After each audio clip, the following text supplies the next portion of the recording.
నమస్తే అండి. నేను వాణి. ఈరోజు మనం అత్తులూరి విజయలక్ష్మి గారు రచించిన 'దిశ మార్చిన ప్రత్యూష పవనం' అనే ఒక మంచి కథను విందాం. ప్రమీలాకి భర్త చనిపోయాడు. భర్త ఆఫీసులో అటెండర్ ఉద్యోగం చేస్తూ కొడుకుని ఇంజనీరింగ్ చదివించింది. కొడుకు ఇష్టపడిన అమ్మాయినిచ్చి పెళ్లి చేసింది. కానీ ఆ అమ్మాయి భర్తతో మీ అమ్మని ఇంట్లో నుండి పంపించేయి, లేదంటే నేను వెళ్ళిపోతాను అన్నది. అప్పుడు ఆ కొడుకు కన్నతల్లిని దూరం చేసుకోవాలా, లేక ప్రేమించిన భార్యను దూరం చేసుకోవాలా అని ఆలోచించి ఒక నిర్ణయం తీసుకున్నాడు. మరి అసలు కథలోకి వెళ్ళిపోదామా? నాన్న శశి, ఏరా ఇంకా కూర్చున్నావేంటి? ఆఫీస్కి వెళ్ళడం లేదా? సోఫాలో కూర్చుని ఎటో చూస్తూ దీర్ఘంగా ఆలోచిస్తున్న శశాంక్ని ఆశ్చర్యంగా చూస్తూ అడిగింది ప్రమీల. పూజ గదిలో నుంచి హాల్లోకి వచ్చి పలకరించిన తల్లిని చూసి ఉలిక్కిపడ్డాడు శశాంక్. ఆ వెళ్తానమ్మా అన్నాడు తత్తరపడుతూ. కొడుకు వైపు వింతగా చూసింది ఆమె.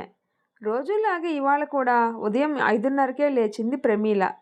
స్నానపానాదులు పూర్తి చేసుకొని కొడుక్కి కోడలికి బ్రేక్ఫాస్టు లంచ్ సిద్ధం చేసింది. ఇద్దరూ ఇడ్లీ తింటుండగానే వాళ్ళ క్యారేజీలు కూడా సర్ది డైనింగ్ టేబుల్ మీద వాళ్ళ పక్కనే పెట్టి పూజ గదిలోకి వెళ్ళిపోయింది. తను తన భర్త కలిసి బ్రేక్ఫాస్టు లంచ్ డిన్నరు ఏం చేస్తున్నా ప్రమీల అక్కడ ఉండడం ఇష్టం ఉండదు ప్రత్యూషకి. పెళ్ళైన కొత్తలో అత్తగారికి ఇండైరెక్ట్గా చెప్పేది.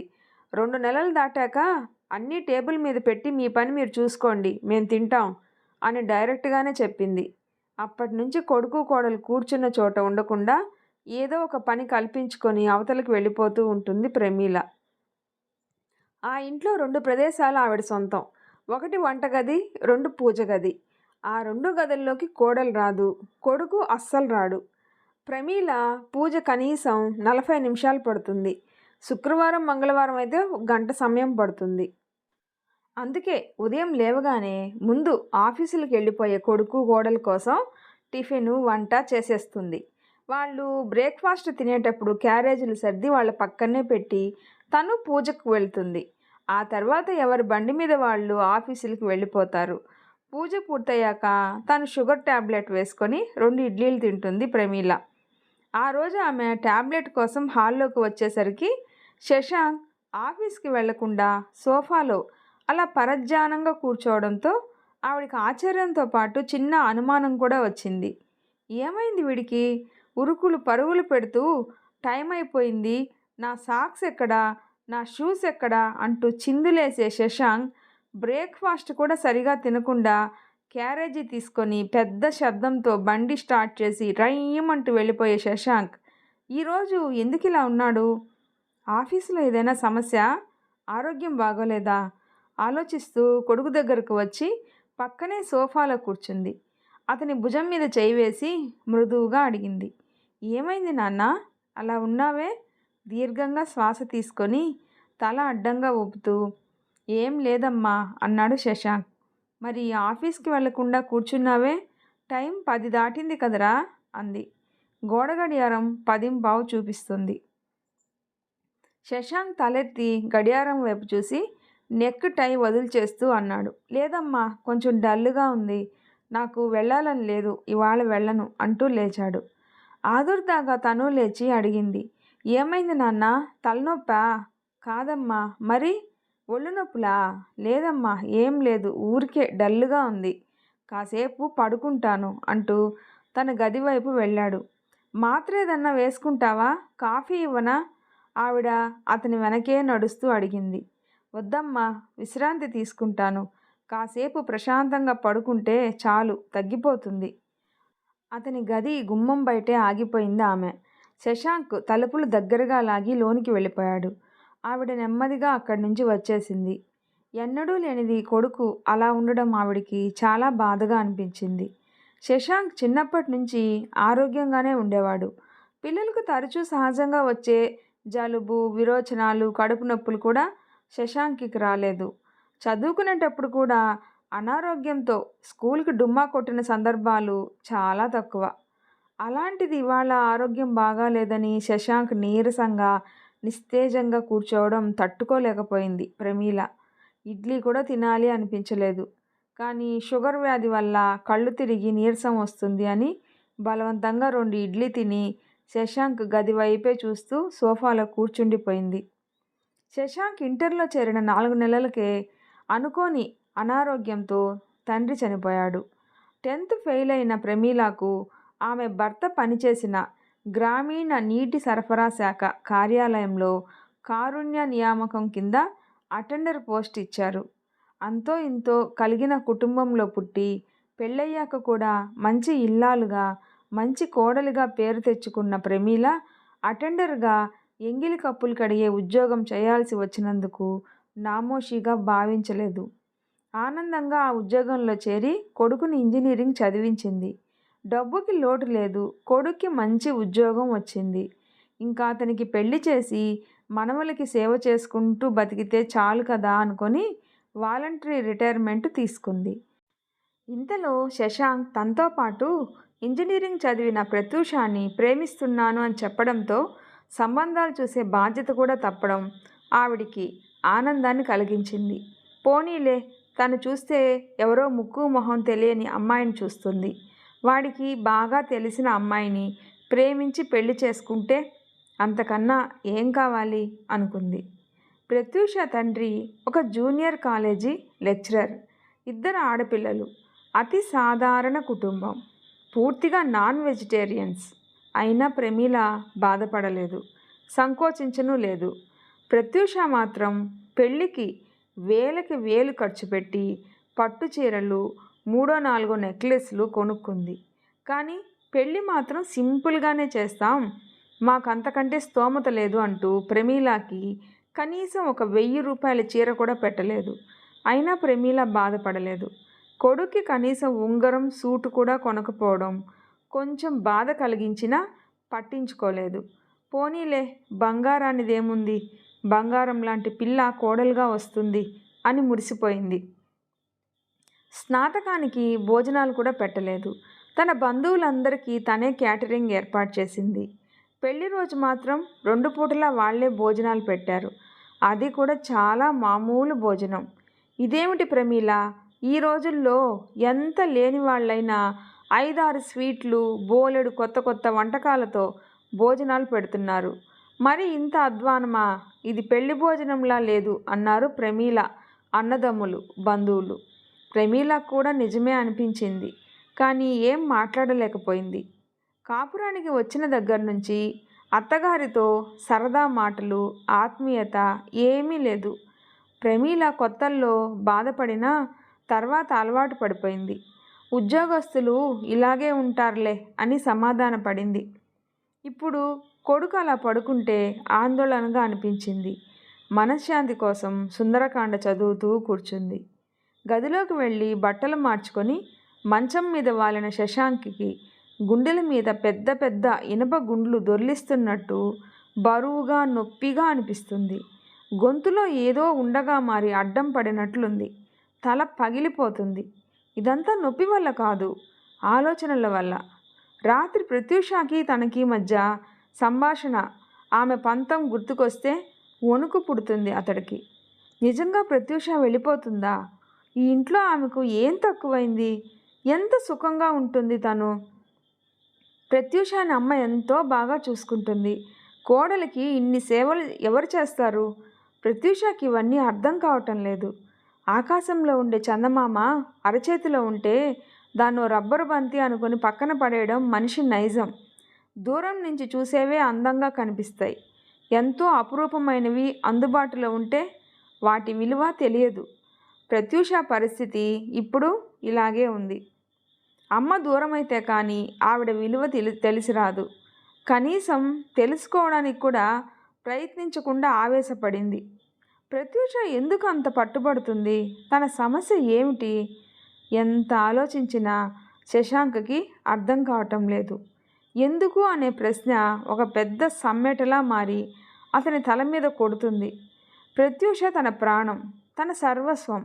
ఆమె కోసం తప్పించి వెంటపడి ఆమె ఎన్ని కండిషన్లు పెట్టినా అన్నిటినీ అంగీకరించి పెళ్లి చేసుకున్నాడు.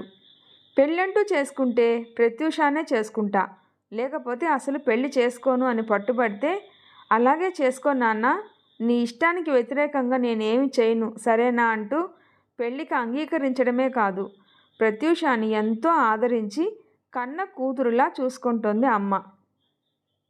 తెల్లగా సన్నగా నాజూగ్గా ఉండే కోడలు చీపురు పుల్ల ముట్టుకున్నా ఆమెకు గుచ్చుకుంటుందనే భయంతో ఏ పని చేయనివ్వదు ఆవిడ. నాకు కోడలైనా కూతురైనా నువ్వే, నీకేం కావాలన్నా మీ అమ్మని అడిగినట్టే నన్ను అడుగు, నీకేం ఇష్టమో చెప్తే చేసి పెడతాను అంటూ ప్రేమగా అడిగేది. ప్రత్యూష వచ్చిన ఈ 8 నెలల్లోనూ ఏ రోజుకు ఆ రోజు ఓపిగ్గా కోడలికి ఇష్టమైన వంటకాలు చేసి పెడుతూ ఉంది అమ్మ. బయట తిరిగే తను ఏదైనా తింటాడు, కానీ అమ్మ మాత్రం ఎట్టి పరిస్థితుల్లోనూ మంగళవారం, శుక్రవారం, శనివారం ఉల్లిపాయ కూడా తినకుండా ఎంతో నిష్టగా ఉంటుంది. అలాంటి అమ్మ కోడలి కోసం ఆమ్లెట్ వేయడం నేర్చుకుంది. అప్పుడప్పుడు బ్రేక్ఫాస్ట్లో బ్రెడ్ ఆమ్లెట్ చేసి పెడుతుంది. అలాంటి అమ్మని శశాంక్కి ఇంకా ఏడుపు వచ్చేసింది. దాదాపు నెల నుంచి ప్రత్యూష తన విశ్వరూపం చూపిస్తూ ఉంది శశాంక్కి. మీ అమ్మ ఇక్కడే ఉంటుందా అని అడిగింది ఓ రోజు. ఇంకెక్కడ ఉంటుంది ఆశ్చర్యంగా అడిగాడు శశాంక్. ఈ ఇల్లు అమ్మది, మా నాన్న కొన్నాడు, అమ్మ పేరునే ఉంది. అయినా అదేం ప్రశ్న అన్నాడు. ప్రత్యూష అతని వైపు సూటిగా చూస్తూ, ఆవిడ ఇక్కడ ఉండడం నాకు ఇష్టం లేదు.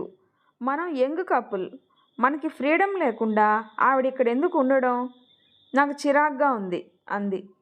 భార్య ధోరణి నచ్చలేదు శశాంక్కి. అయినా శాంతంగా అన్నాడు, తప్పు ప్రత్యూష, అమ్మకి మాత్రం ఎవరున్నారు, మనకి ఆవిడ, ఆవిడికి మనం, ఇదే ఫ్యామిలీ అంటే. ఇవాళ నీకేదో ఫ్రీగా లేదని అమ్మని ఎక్కడికో పంపించేస్తే రేపు మనకు పిల్లలు పుట్టాక వాళ్ళని ఎవరు చూస్తారు? నువ్వు ఉద్యోగం, నేను ఉద్యోగం, పిల్లలకి క్రచ్చే గతవుతుంది. అంతకన్నా అమ్మ ఉంటే తనే పిల్లల్ని చూసుకుంటుంది. ఏంటి మీ అమ్మ మన పిల్లల్ని చూసుకోవడమా? అన్ఎడ్యుకేటెడ్ లేడీ, ఆవిడికి ఏం తెలుసు పిల్లల్ని ఎలా పెంచాలో? పిల్లల్ని పెంచడం ఒక కోర్సు, తెలుసా నీకు? ప్రత్యూష వైపు చిత్రంగా చూశాడు. కోర్సా? కొత్తగా ప్రవేశపెట్టారా? ఏ యూనివర్సిటీలో? మరి మీ అమ్మ కూడా ఆ కోర్సు చదివే నిన్ను పెంచిందా? హాస్యంగా అడిగాడు. నాన్సెన్స్, మా అమ్మ ఎడ్యుకేటెడ్, చదువుకోని వాళ్ళకి పిల్లల్ని పెంచడం రాదు. అయినా అదంతా వదిలేయ్, ఇప్పుడు మీ అమ్మ మన దగ్గర ఉండడం నాకు ఇష్టం లేదు అనేసింది. ఎందుకు ఇష్టం లేదు అని అడగాలనుకున్నాడు, కానీ ఆ అవకాశం ఇవ్వకుండా మాటలు కట్ చేసింది. ఆ రోజు నుంచి ప్రతిరోజు నేను చెప్పిన విషయం గురించి ఏం ఆలోచించావు? నేను సరదాగా మాట్లాడలేదు, సీరియస్ మ్యాటర్ అంటూ గుర్తు చేస్తూనే ఉంది. శశాంక్ మౌనం వహిస్తూ వచ్చాడు, కానీ రాత్రి చాలా సీరియస్గా అంది. నేను చెప్తుంటే నీకు వేళాకోళంగా ఉందా? మీ అమ్మ మనతో ఉండడం నాకు ఇష్టం లేదు అని చెప్పాగా, ఆ విషయాన్ని ఎందుకు అంత తేలిగ్గా తీసుకుంటున్నావు అంది సీరియస్గా. ఏంటి ప్రత్యూష, అమ్మకి నేనొక్కడినే కొడుకుని, ఆమె ఎక్కడికి వెళ్తుంది? అయినా ఆవిడ మనకేం అడ్డం అన్నాడు నచ్చ చెప్పే ధోరణిలో. అడ్డమో గడ్డమో నాకు తెలియదు, కానీ నేను మాత్రం ఆవిడ ఉన్న చోట ఉండను. నీకు మీ అమ్మని పంపడం ఇష్టం లేకపోతే నేనే వెళ్ళిపోతాను అంది. నిశ్చేష్టుడయ్యాడు శశాంక్. ఎందుకంత తీవ్రమైన నిర్ణయం? ఏం జరిగిందని అన్నాడు. ఏదన్నా జరిగేదాకా పంపించవా? అయితే ఆవిడతో రేపు నేనే డైరెక్ట్గా చెప్పేస్తాను. ఆవేశంగా అంటున్న భార్య వైపు వెర్రివాడిలా చూశాడు. ఆవిడ నాకు కన్న తల్లి ప్రత్యు అన్నాడు. కన్న తల్లి నాకు ఉంది, కానీ ఆవిడ మనతో ఉంటుంది. ఆవిడికి మీ నాన్నగారు ఉన్నారు, మీ చెల్లెలుంది, మా అమ్మకి ఎవరూ లేరు. బోలెడన్ని వృద్ధాశ్రమాలు ఉన్నాయి. వాట్? అమ్మని వృద్ధాశ్రమంలో చేర్చాలా? నిర్ఘాంతపోతూ అన్నాడు.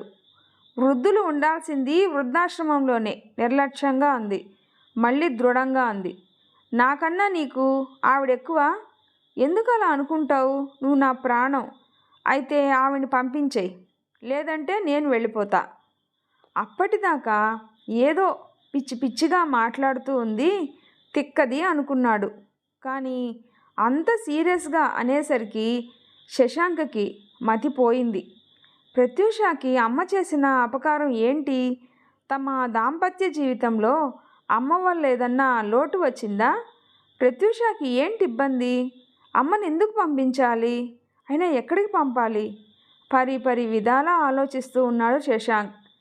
అమ్మ ఉంటే ప్రత్యూష ఉండనంటుంది. ప్రత్యూష లేకుండా తను క్షణం కూడా బ్రతకలేడు.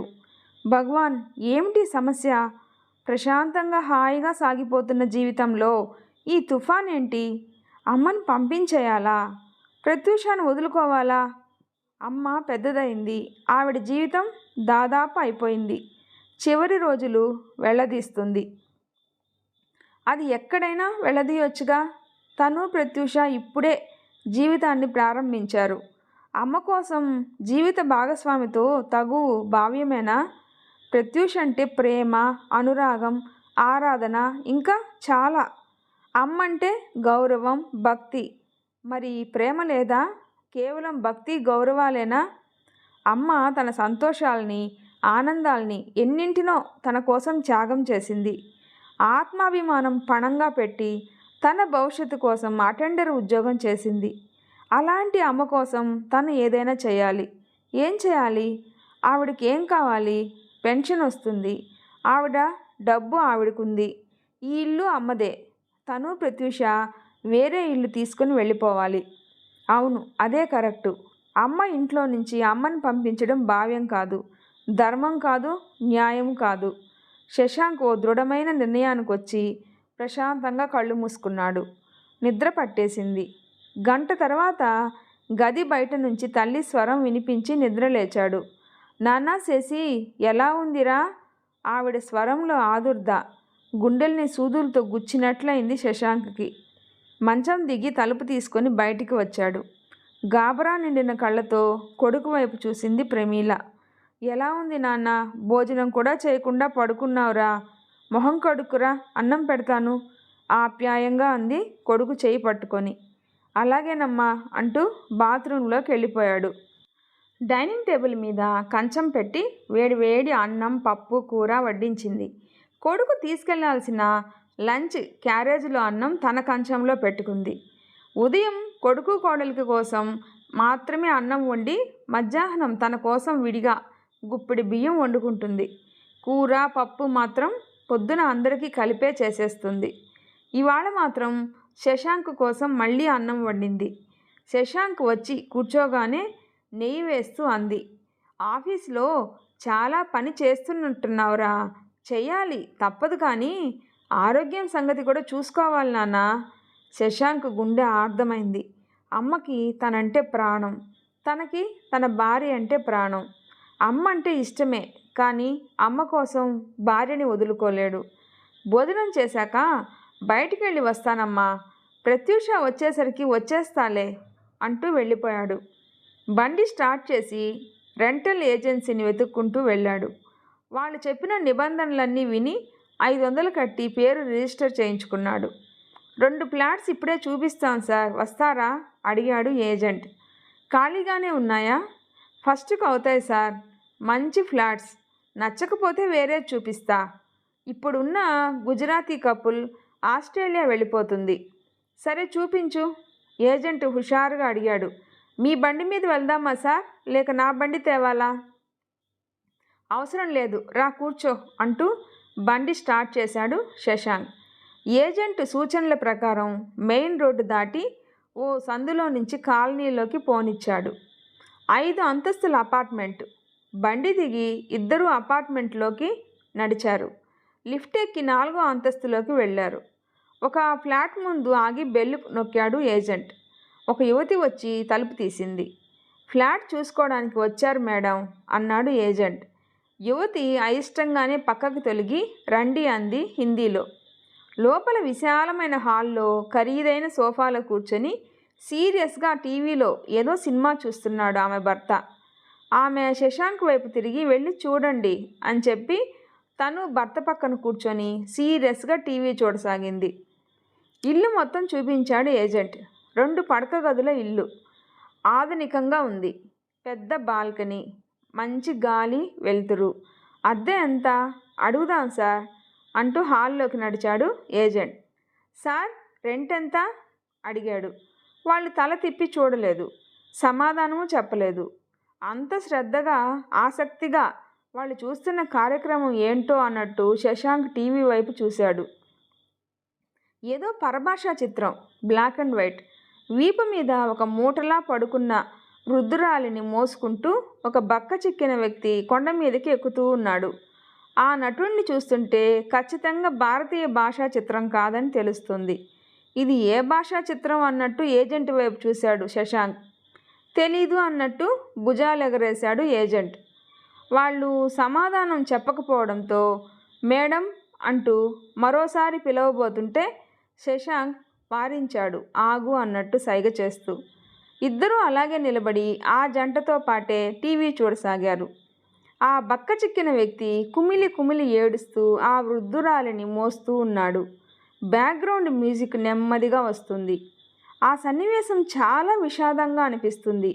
ఆ వ్యక్తి కానీ అతని వీపు మీద ఉన్న వృద్ధురాలు కానీ ఏమీ మాట్లాడడం లేదు. కేవలం నేపథ్య సంగీతం, వాళ్ళ మూమెంటు. కొండలు, లోయలు, గుట్టలుగా పడున్న అస్థిపంజరాలు.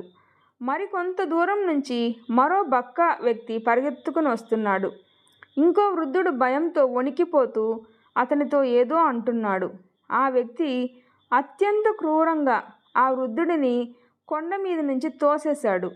టీవీలో ఆ దృశ్యం చూస్తున్న యువతి కెవ్వుమని అరిచింది. శశాంక్ తెల్లబోయాడు. సినిమా చూస్తూ ఇంతలా లీనమైపోతారా అనిపించింది. ఆ యువతి కన్నీళ్లు తుడుచుకుంటూ హిందీలో అంటోంది, పాపం, ఆ రోజుల్లో ఎలాంటి సంప్రదాయమో కదా, ఇప్పుడైనా ఆ సంప్రదాయం మారిందంటారా గౌరవ్? ఆ యువకుడి పేరు గౌరవ్ కాబోలు సమాధానం చెప్పాడు. ఇప్పుడు మారకుండా ఎలా ఉంటుందిలే, కాకపోతే మన దేశంలో ఉన్నట్టే అక్కడ కూడా ఇంకా అణగారిన దురాచారాలు ఉండే ఉంటాయి. ఇంత దారుణంగా వృద్ధుల్ని చంపే ఆ సంప్రదాయం ఆ ఒక్క దేశంలోనే ఉంది.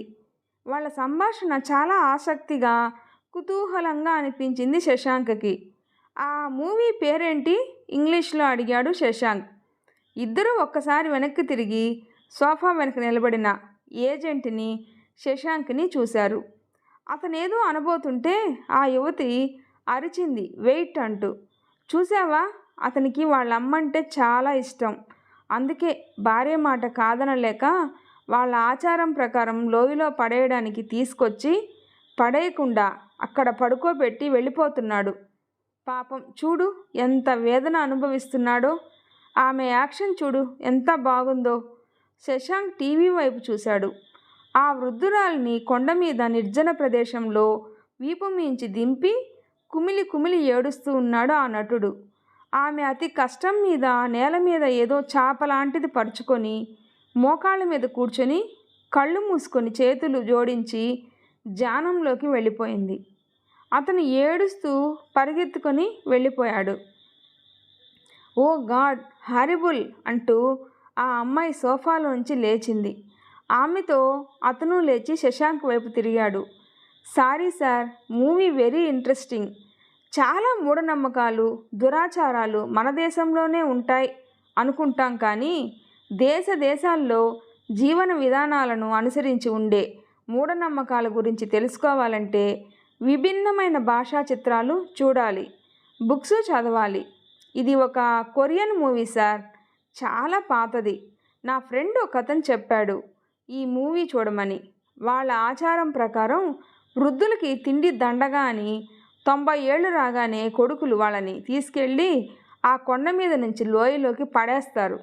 చూశారుగా ఆ అస్థిపంజరాలన్నీ వృద్ధులవే. కానీ ఈ మూవీలో హీరో కొంచెం బ్రాడ్ అవుట్లుక్ ఉన్నవాడు, మనసున్నవాడు, దురాచారాల్ని ఖండించేవాడు. వాడికి వాళ్ళ అమ్మని అలా పడేయడం ఇష్టం లేదు, కానీ భార్య టార్చర్ భరించలేక తీసుకొచ్చి ఇలా వదిలేశాడు. చూడండి, కొండ కిందికి వెళ్ళి తను చేసింది పాపం అని తిరిగి వస్తాడు.